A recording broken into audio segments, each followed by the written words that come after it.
Hi everyone. So I wanted to use my module reflection to just go over the difference and the relationship between NP, NP complete, and NP hard problems. I think they all sound pretty similar, and it took me a little while to really understand the intersection between them. So I'm going to design some just simpler ways to see it, I think, using a Venn diagram to really clarify what those three classes, or four including P, really mean.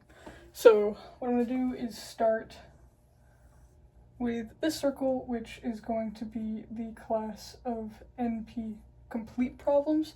And the most common NP complete problem that we usually talk about has to do with satisfiability. So that is something that is in the NP complete set. And as we talked about in class and in Abby and I's peer module, if you can reduce SAT to a different problem, then that pulls them into NP hard problems. So let's say like graph coloring, like we did. If graph coloring is existing, we'll call it GC. If graph coloring exists out here in this universe and we can reduce satisfiability to graph coloring, then that invites graph coloring into this NP, this should be NP hard. This is the NP hard universe. So that brings graph coloring into the NP hard world universe. The reason we did that is because graph coloring we think can be proved in polynomial time. That doesn't mean it's provable in polynomial time right now, but the reason we tested it to even be NP hard is because we think at some point it can be solved in polynomial time. The other one that we have is just NP problems. So these are all of our just NP problems. Again, that's stuff that we think at some point can be proven in polynomial time. It just means at this current moment, we don't have an algorithm for it. So great, and then outside, like, right now, maybe we can call this P. So those are problems that are in polynomial time. So these are the things that we have proven have a solution in polynomial time. So cool, this is where we're at now.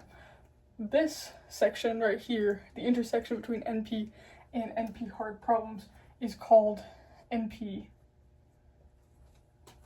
complete.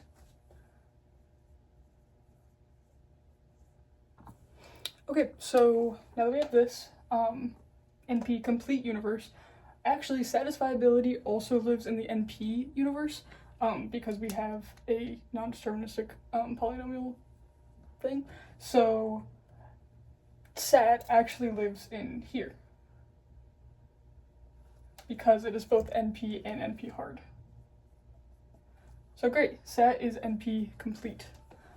Another cool thing, looking at this graph, the goal of this kind of study of algorithms and math and cool stuff is P equal to NP? So are all problems that we think can be in polynomial time, are they? So this P world gets bigger the more we do research on stuff like this. So the hope is that someday this P becomes all of this, and that would mean that NP is now P equals NP. Another way that people say that is that NP is a subset of P. But to prove that, you would prove that P is equal to NP. So this guy named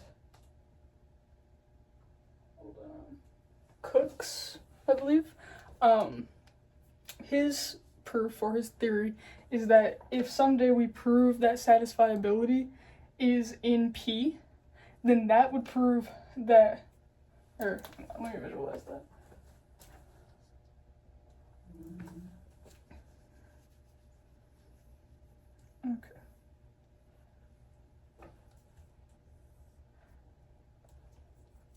So if someday we prove that SAT is in the P class, then that's when we'll know that this is true, that all problems in NP are possible to solve in polynomial time. So that's kind of how NP, NP complete, and NP hard problems work. And again, the goal is just hopefully someday we'll know this, and it's a big field of research. And if someone ever figures it out, that would be cool. And all of these years of algorithm research wouldn't have been to waste. So yeah, it's a pretty fun and optimistic study, I think, that we have this whole class of problems that we are hoping someday to make the P class bigger with stuff that's in NP. So yeah, I hope this clarified a little bit more, and thank you.